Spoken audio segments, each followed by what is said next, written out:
Hi friends, అందరికీ నమస్కారం. నేను చేసిన ప్రతి వీడియోలు కూడా మీరందరూ ఆదరించి, అలాగే మరి ముఖ్యంగా నేను పెట్టినటువంటి గజ్జెల వీడియోని 20,000 మంది చూసి మరి నన్ను ఇంత సపోర్ట్ చేసిన ప్రేక్షక దేవుళ్ళందరికీ కూడా నా హృదయపూర్వక నమస్కారాలు తెలియజేసుకుంటున్నాను.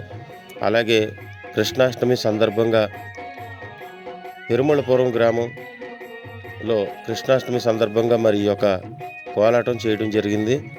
ఈ యొక్క చిన్నారులది షేబోలు గ్రామం. మరి చిన్నారులు ఎంతో చక్కగా చేసి మరి ఈ కోప్ నెంబరు 6. మరి ప్రతి ఒక్కరు కూడా మా యొక్క ఛానల్ని సబ్స్క్రైబ్ చేసుకుని మాకు సపోర్ట్గా ఉంటే మరి ఇలాంటి వీడియోలన్నీ మీకు చేరతాయి. మేము ప్రతి వీడియో కూడా మీకు వినోదం కలిగించడానికి కానీ, అలాగే మీకు మెకానిజంగా కానీ ప్రతి వీడియో ఉపయోగపడేలాగే చేస్తాం. మరి అందరూ నన్ను ఆదరించిన ప్రతి ఒక్కరికి కూడా ధన్యవాదాలు తెలియజేసుకుంటున్నాను. ఇట్లు మీ బళ్ళా ప్రసాద్.